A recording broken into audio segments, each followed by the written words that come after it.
चलिए जानते हैं देश और दुनिया की सिलेक्टेड काम की और महत्वपूर्ण 20 बड़ी खबरों को सिर्फ 10 मिनट में। पर अभी तक आपने इस वीडियो को लाइक नहीं किया तो लाइक कर दीजिए, चैनल पर नए हैं तो चैनल को सब्सक्राइब कर दीजिए, साथ में बेल आइकन भी प्रेस कर लीजिए और वीडियो को ज्यादा से ज्यादा शेयर कीजिए। तो चलिए वीडियो स्टार्ट करते हैं। लगातार बढ़ती महंगाई के मुद्दे पर कांग्रेस ने अब केंद्र सरकार के खिलाफ हल्ला बोल दिया। कांग्रेस इस मुद्दे पर गुरुवार को देश भर में सड़कों पर प्रदर्शन करने जा रही कांग्रेस के राष्ट्रीय प्रवक्ता गौरव वल्लभ ने लखनऊ में प्रेस कॉन्फ्रेंस कर इस बात की जानकारी दी है। उत्तर प्रदेश चुनाव में मिली करारी शिकस्त के बाद कांग्रेस की यह पहली प्रेस कॉन्फ्रेंस थी। कांग्रेस प्रवक्ता ने प्रेस कॉन्फ्रेंस के दौरान कहा कि 62 करोड़ अन्नदाताओं को टैक्स के बोझ तले दबाया जा रहा। पेट्रोल डीजल के बढ़ते दाम पर गौरव वल्लभ ने कहा कि रोज प्रधानमंत्री मोदी का गुड मॉर्निंग मैसेज आता है और 80 पैसे पेट्रोल डीजल के दाम बढ़ा दिए जाते हैं। 16 दिन में 14 बार बढ़ोतरी के बाद 10 रुपये लीटर पेट्रोल और डीजल का दाम बढ़ चुका। उन्होंने कहा कि पिछले 8 सालों में पेट्रोल और डीजल के टैक्स 26.91 लाख करोड़ रुपए इकट्ठा किए गए हैं। कांग्रेस प्रवक्ता गौरव वल्लभ ने दावा किया कि पिछले 8 साल में भारत के हर परिवार ने फ्यूल टैक्स के नाम पर 1 लाख रुपए दिए हैं। मार्च से लेकर अब तक 140 रुपये 50 पैसे एलपीजी में बढ़ोतरी हो चुकी। उन्होंने कहा कि टोल टैक्स 10 से लेकर 18% तक बढ़ गया। इसका मतलब 6120 करोड़ रुपए लोगों को सड़कों पर चुकाना पड़ा है। सरकार ने होम लोन पर सब्सिडी वापस ले ली है और पीएफ भी घटा दिया है। उन्होंने कहा कि जनता को लूटना ही एक उद्देश्य और वह मोदी नॉमिक्स है। सरकार को 1,60,361 करोड़ वापस करना होगा। उत्तर प्रदेश में चुनाव खत्म होने और योगी सरकार को दोबारा सत्ता में वापसी के बाद से ही अवैध संपत्तियों पर बुलडोजर का कहर तेजी से शुरू हो गया है। इसी क्रम में बुधवार को बरेली में बसपा नेता और ब्लॉक प्रमुख योगेश पटेल के मैरिज हॉल पर योगी सरकार को बुलडोजर चल गया है। बता दें कि योगेश पटेल चुनाव से ठीक पहले बीजेपी छोड़कर बहुजन समाज पार्टी में शामिल हो गए थे। दरअसल बरेली विकास प्राधिकरण के नए उपाध्यक्ष जोगेंद्र जब से चार्ज संभाला है तब से अवैध निर्माण पर लगातार कार्रवाई की जा रही है और उसका शुल्क वसूल कर सरकारी जमीन को कब्जे से मुक्त कराया जा रहा। 17 करोड़ के घाटे में चल रहे प्राधिकरण के खाते में अब तक 1000 करोड़ रुपए से ज्यादा पैसे जमा हो चुके हैं। बरेली विकास प्राधिकरण ने मंगलवार को बरेली के स्टेडियम रोड स्थित सिटी डिवाइन मैरिज हॉल पर बुलडोजर चलाकर उसे ध्वस्त कर दिया है। आरोप है कि यह मैरिज हॉल नियम कानून को ताक पर रखकर बनवाया गया था, जिसकी जांच चल रही थी। बसपा नेता योगेश पटेल सत्ता के हिसाब से अपना पद बचाए रखने के लिए चुनाव जीतने वाली पार्टी से जुड़ जाते थे, लेकिन इस बार इस मामले में गच्चा खा गए हैं। वो टिकट की चाहत में बीजेपी से बसपा में चले गए थे। 2022 के विधानसभा के चुनाव से पहले बसपा नेता और ब्लॉक प्रमुख योगेश पटेल ने बीजेपी से पूरा विधानसभा सीट से टिकट मांगा था और न मिलने पर नाराज होकर बसपा में शामिल हो गए थे।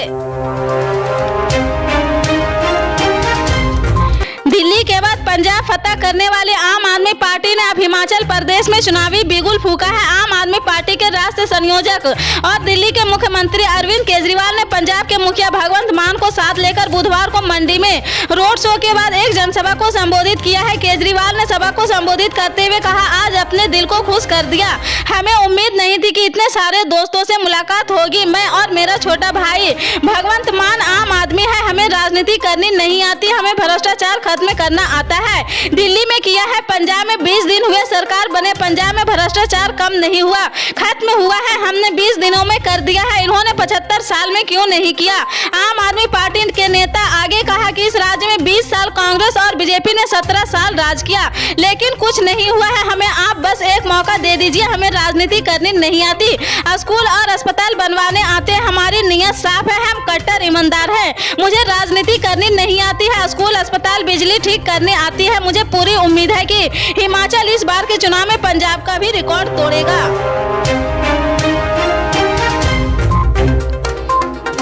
युवा सांसद के माध्यम से मुख्यमंत्री शिवराज सिंह चौहान प्रदेश की युवाओं को संबोधित कर रहे हैं और वे शिक्षा के क्षेत्र से जुड़े उनके सवालों के जवाब दे रहे हैं। यह कार्यक्रम भोपाल के कुशाभाऊ ठाकरे सभागार के हो रहा युवा सांसद कार्यक्रम में 52 जिला मुख्यालयों और शासकीय महाविद्यालयों में स्थापित वर्चुअल कक्षाओं के माध्यम माध्यम से 25,000 से अधिक विद्यार्थी सीधा संवाद कर रहे हैं। बैतूल की कृतिका चौरसिया ने सीएम शिवराज से पूछा है कि आप तो गोल्ड मेडलिस्ट है तो अच्छे अंक कैसे लाएं? इसके जवाब में मुख्यमंत्री ने कहा कि अपने अंदर आत्मविश्वास बनाकर रखें। उन्होंने तुलसीदास जी का उदाहरण दिया है। उन्होंने कहा कि जब मैं पढ़ता था तो मेरा मन, बुद्धि और चित्त सब एक साथ रहता था। सभी अपना लक्ष्य तय करे। छतरपुर की खुशी कुमारी ने पूछा कि MBA करना है, घर की आर्थिक स्थिति ठीक नहीं है, कैसे पढ़ाई करें? इस पर मुख्यमंत्री ने कहा कि मुख्यमंत्री मेधावी योजना और गाँव की बेटी योजना का लाभ ले। उमरिया से कृति सिंह ने कहा कि हम पढ़ाई के साथ साथ स्वरोजगार के लिए भी पढ़ना चाहते हैं, क्या करें? मुख्यमंत्री ने कहा कि राष्ट्रीय शिक्षा नीति में स्वरोजगार के लिए व्यावसायिक पाठ्यक्रम को जोड़ा गया है। राष्ट्रवादी कांग्रेस पार्टी के राष्ट्रीय अध्यक्ष शरद पवार ने कहा कि शिवसेना के राज्यसभा सांसद संजय राउत की संपत्ति को कुर्क करना उनके साथ अन्याय है। शरद पवार ने बुधवार को संसद में प्रधानमंत्री नरेंद्र मोदी के कार्यालय में उनसे मुलाकात की है। दोनों नेताओं के बीच करीब 20 मिनट बातचीत हुई है। मुलाकात के बाद शरद पवार ने एक प्रेस कॉन्फ्रेंस के दौरान ये बात कही है। दोनों नेताओं की बातचीत के परिवर्तन की ओर से कुछ भूमि सौदों से जुड़ी लॉन्ड्रिंग जांच में शिवसेना नेता संजय राउत की पत्नी और उनके सहयोगी 11.15 करोड़ रुपए से अधिक की संपत्ति कुर्क करने के एक दिन बाद हुई है। शरद पवार ने कहा कि मैंने पीएम मोदी में शिवसेना के राज्यसभा सांसद संजय राउत से जुड़े मामले में बातचीत की है। पवार ने कहा कि संजय राउत राज्यसभा सदस्य हैं। मैंने कहा कि जिस तरह से संजय राउत की संपत्ति कुर्क की गई है वह अन्याय है। वे न केवल राज्यसभा के सदस्य हैं बल्कि एक पत्रकार भी है। लगातार बढ़ती गर्मी के मद्देनजर कलेक्टर मनीष सिंह ने आज एक आदेश जारी करते हुए सभी सरकारी और निजी स्कूलों के समय में परिवर्तन किया है। अब स्कूल सुबह 7 बजे से 12 बजे तक लग सकेंगे। वहीं आंगनबाड़ियों का समय सुबह 8:30 बजे से 11:30 बजे तक किया गया है। उक्त आदेश तत्काल प्रभाव से जिले में लागू कर दिया गया। हालांकि परीक्षाओं के समय में कोई बदलाव नहीं किया गया है। परीक्षाएं पूर्व निर्धारित समय पर ही होगी। गौरतलब है कि इस समय प्रदेश सहित इंदौर में भी लगातार पारा बढ़ता जा रहा। अप्रैल से पहले ही सप्ताह में शहर का पारा 40 डिग्री तक पहुंच गया। मौसम विभाग ने अगले कुछ दिनों में पारा और बढ़ने की संभावना जताई है। इसे देखते हुए इंदौर कलेक्टर ने यह निर्णय लिया है। प्रदेश में योगी आदित्यनाथ के दोबारा सत्ता में आते ही बुलडोजर की स्पीड और तेज हो गई। शहरों में बुलडोजर ने अपराधियों की अवैध संपत्तियों पर गरजना शुरू कर दिया है। यही नहीं, प्रचंड बहुमत के बाद योगी सरकार की सत्ता में वापसी के साथ ही एक बार फिर अपराधी पुलिस स्टेशनों में सरेंडर करने लगे हैं। सत्ता में वापसी के बाद से ही करीब 1 सैकड़ा अपराधियों ने सरेंडर कर दिया है। पिछले 10 दिनों की बात की जाए तो प्रदेश भर में आधे से ज्यादा जिलों में बुलडोजर की वापसी होती दिख रही। अपराधियों की अवैध संपत्तियों पर बुलडोजर पहले से भी तेज दौड़ता दिख रहा है। बता दें कि चुनाव के वक्त उत्तर प्रदेश के मुख्यमंत्री योगी आदित्यनाथ ने साफ कर दिया था कि उत्तर प्रदेश में अपराधियों के लिए कोई जगह नहीं। अपराध पर सरकार जीरो टॉलरेंस पॉलिसी पर काम करेगी और अपराधियों को कतई बर्दाश्त नहीं किया जाएगा।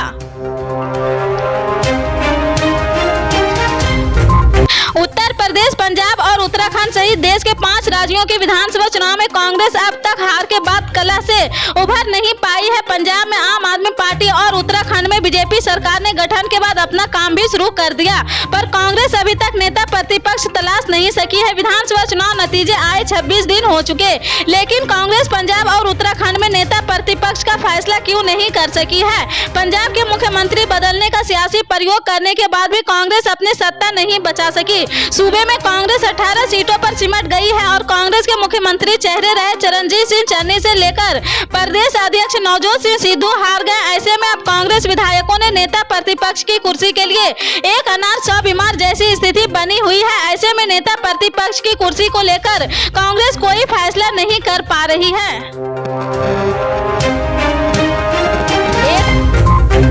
एक अधिकारी ने बुधवार को कहा कि 3 लोगों को फर्जी कॉल सेंटर चलाने के आरोप में गिरफ्तार किया गया, जो लोगों को उनके कार्ड की सीमा बढ़ाने के बहाने ठगते। आरोपियों की पहचान प्रतीक, कुलदीप और सौरव के रूप में हुई है। पुलिस उपायुक्त के ईसा पांडे ने कहा कि क्रेडिट कार्ड धोखाधड़ी के संबंध में 5 मार्च को एक शिकायत प्राप्त हुई थी, जिसमें शिकायतकर्ता ने आरोप लगाया था कि एक व्यक्ति ने खुद को बैंक कर्मचारी बताकर उसके क्रेडिट कार्ड की सीमा बढ़ाने के बहाने से 34,425 रुपये ठगे हैं। आपको बता दें कि की पुलिस ने साइबर पुलिस स्टेशन में दंड संहिता की धारा 420 के तहत मामला दर्ज किया और जाँच शुरू की है। इससे आगे की अपडेट्स को जानने के लिए जुड़े रहे हमारे राइट न्यूज के साथ। मिलते हैं अगली बड़ी खबर में, तब तक के लिए जय हिंद।